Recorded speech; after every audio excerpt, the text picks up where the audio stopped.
Melanesian Nightmare. The new Japanese target, Port Moresby, only 300 miles north of Australia, key to a vast strategic area. Daily come the bombers, daily comes destruction. Port Moresby blocks Japan's complete control of New Guinea, of Australia. It must be smashed. It must be taken.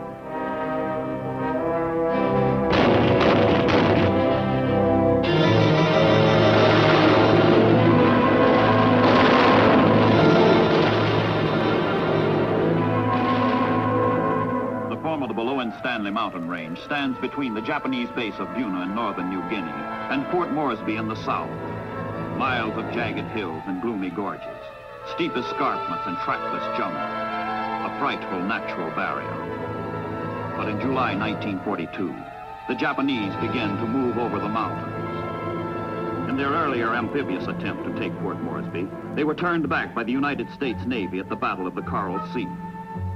Now the Japanese are forced into an overland trek of 1,000 man-killing miles to reach their target.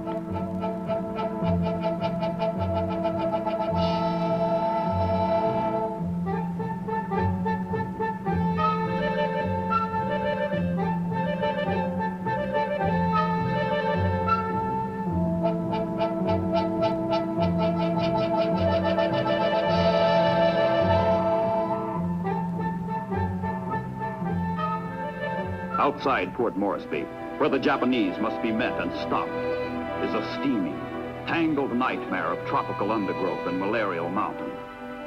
This is the part of the world called Melanesia, the Black Islands. For the Allied soldiers, sailors, and airmen who must throw back the Japanese, the Melanesian Nightmare begins.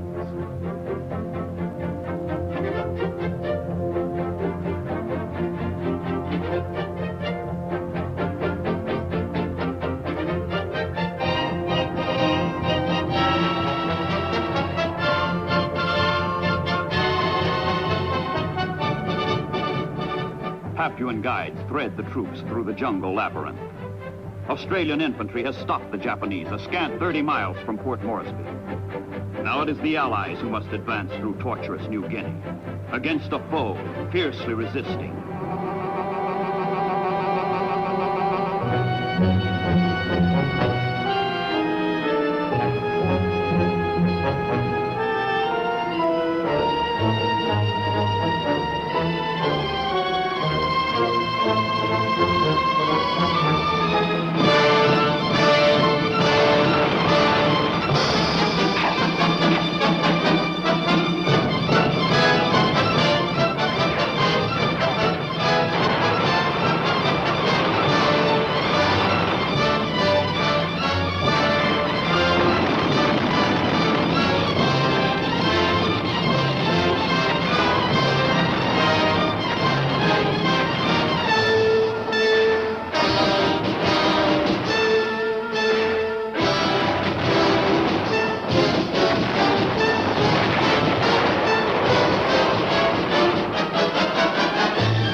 Of bitter, brutal combat.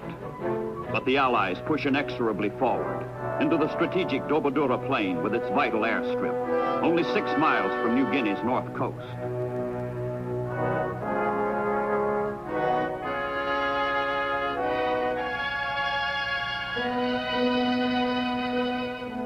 The Japanese retreat becomes a rout.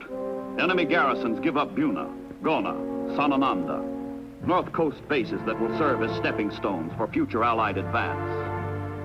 For both sides, the campaign has been a horror of death, wounds, disease.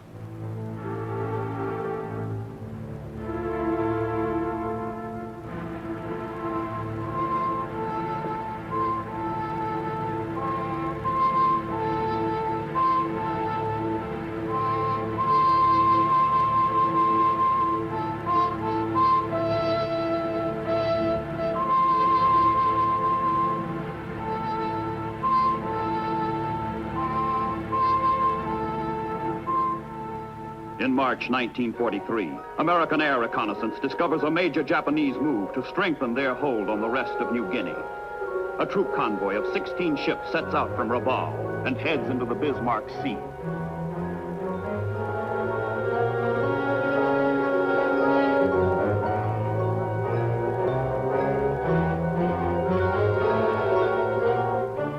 Dispatches come indicating 8 enemy troop transports and 8 destroyers on the way. Allied airmen make ready to nullify the Japanese threat with every available plane, bomb, bullet.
Battle of the Bismarck Sea is a major victory of planes over ships. All 8 enemy transports are sunk. More than 3,000 Japanese soldiers perish. Only 4 destroyers escape.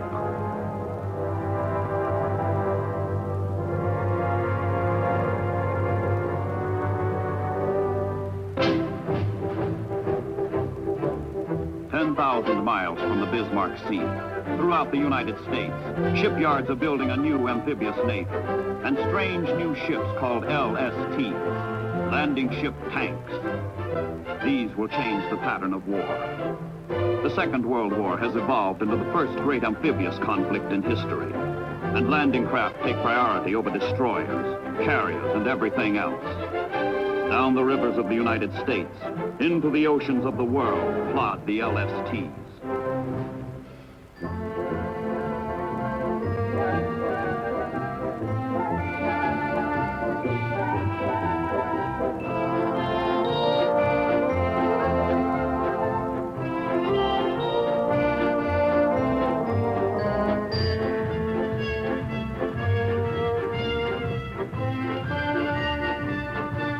Landing ship tanks, but she will be used for everything else as well. And loading her for combat becomes a job for experts. The 2,100 tons of materiel she carries must be stowed aboard in precise sequence and proper order, so that what is needed worst can be put ashore quickest when she joins battle on some remote beachhead.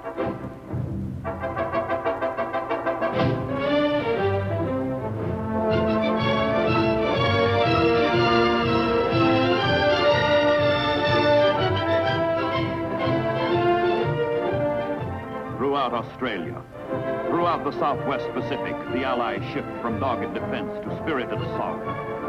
Beginning in the summer of 1943, the men, the ships, the materiel flow in a massive surge west and north toward Mindanao and the distant Philippines.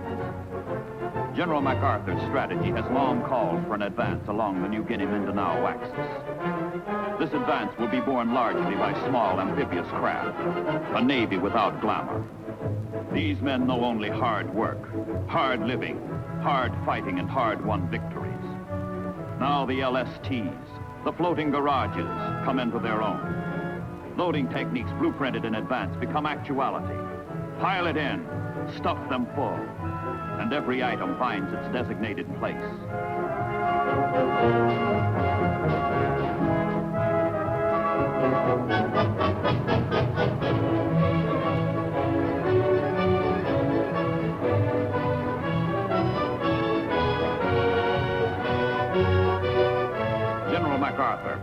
same commander, Southwest Pacific Area, accompanies the assault troops with Rear Admiral Barbie, commander of the 7th Amphibious Force.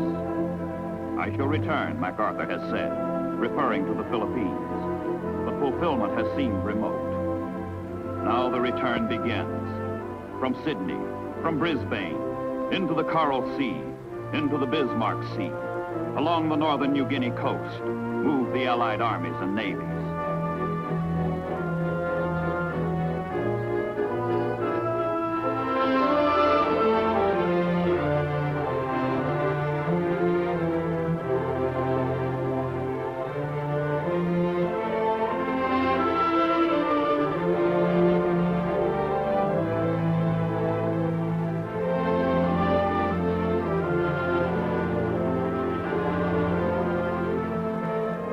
These are combined operations, carried out by the forces of several nations working in closely welded units. Ships of the Royal Australian Navy do yeoman service with the convoys, fight with all they have in battle.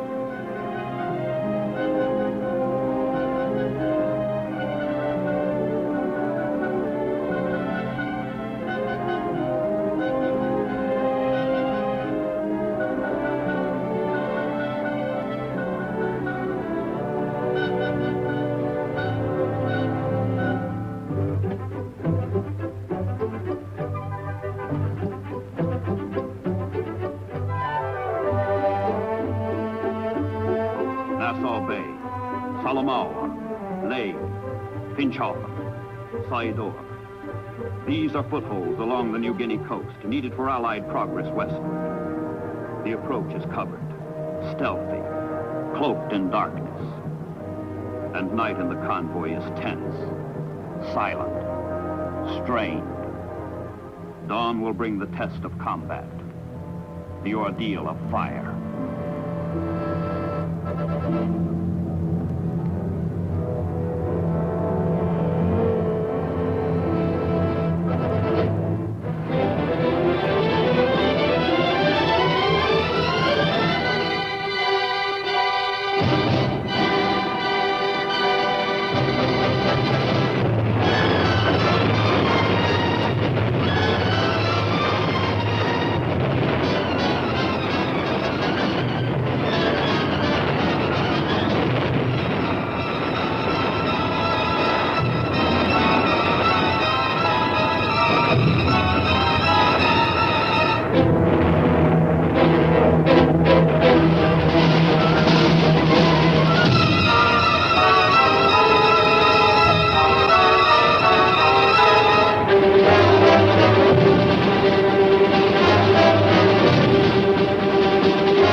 Resist with fortitude, fury, determination. Cut off from their bases, with retreat impossible, they fight the losing battle for New Guinea.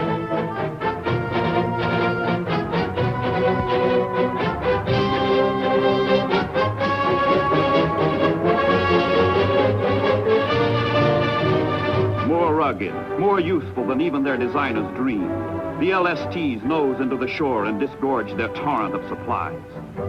The wealth and ingenuity that has made America great in peace combine to make her victorious in war.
one of his rare promises to his emperor, Dictator Tojo has promised to stop the enemy's westward movement.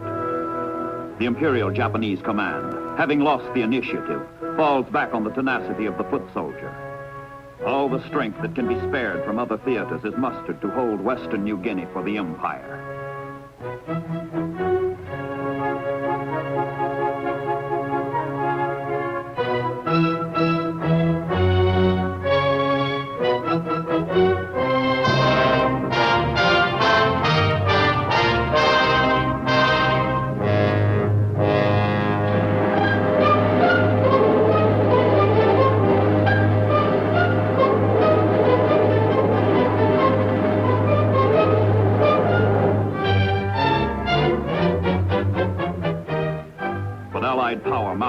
Swiftly than the Japanese can retard it. Operations that would have seemed sheer fantasy a year earlier become routine reality. The inland village of Nadza, which commands an escape route for the Japanese and boasts a usable airstrip, is the target. 300 planes from fields at Port Moresby and Dobadura will lift 1,700 paratroopers, the Pacific's most spectacular airborne assault.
Whether the invading troops find their footholds on New Guinea from the air or from the sea, the jungle is equally cruel, the enemy just as malevolent.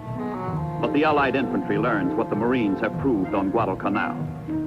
Skill, courage, and superior equipment defeat the Japanese.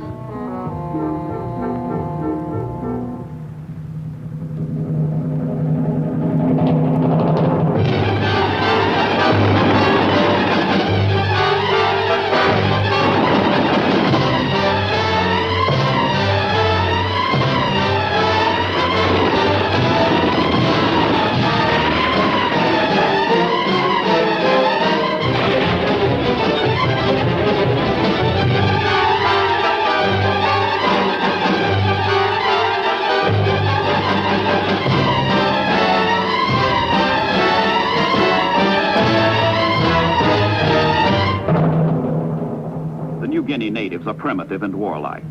Headhunting and sorcery are part of their lives. But an enlightened colonial administration has won their loyalty. As pathfinders and guides, they lead Allied patrols through secret trails, bring up mail and supplies, and help maintain isolated outposts deep in the jungle.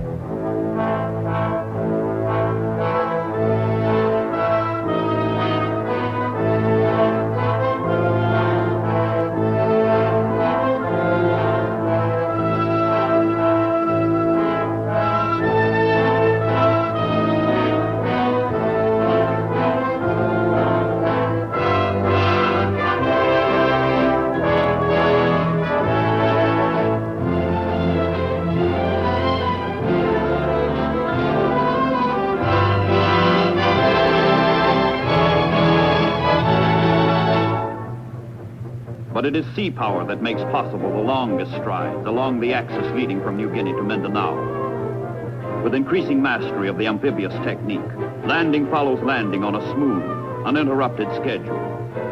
Over a period of 18 months, the Allies average a new landing every 35 days. And each new foothold is converted into a staging area for the next leap along the New Guinea coast.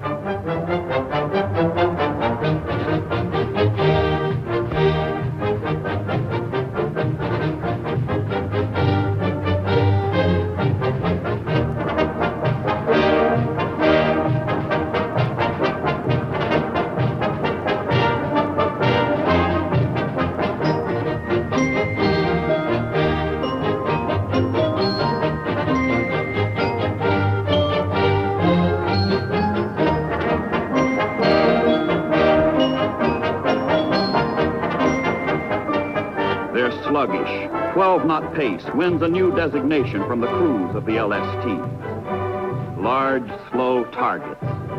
But they get there. They deliver their goods, their punch.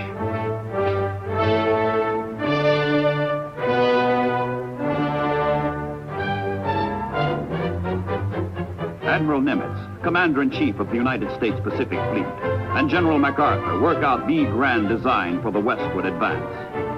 Nimitz supports MacArthur, making possible huge leapfrog jumps along New Guinea's coast. With Itape and Hollandia, the Allies will be 400 miles nearer to the goal, nearer to the Philippines.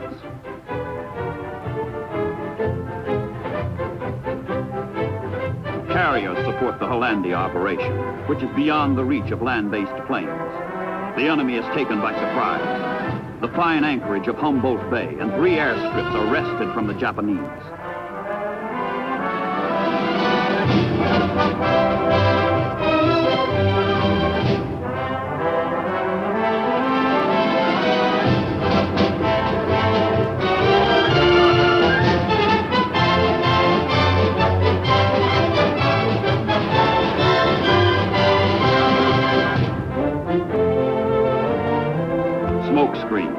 To cloak ever more landing troops.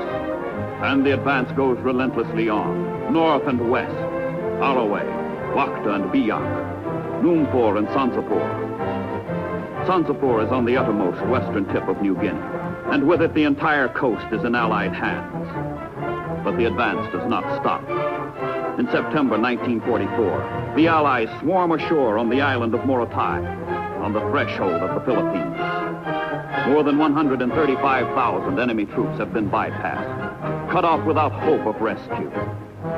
In a little over 12 months, Allied forces in the Southwest Pacific storm 1,300 miles closer to the heart of the Japanese Empire.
These brave men know thy sting. God grant they know their victory.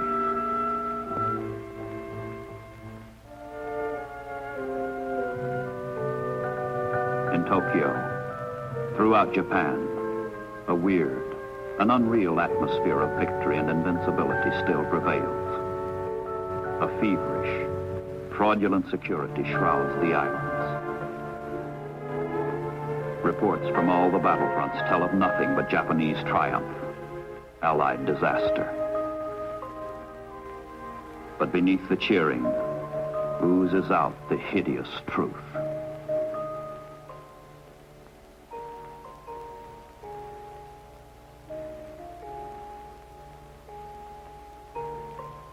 Back from the battlefronts come the white boxes with the ashes of the dead, the fallen. Welcome home, young man. You were ours, and they took you away. You are no more. Suns may set and rise, but you must sleep on during one never-ending night.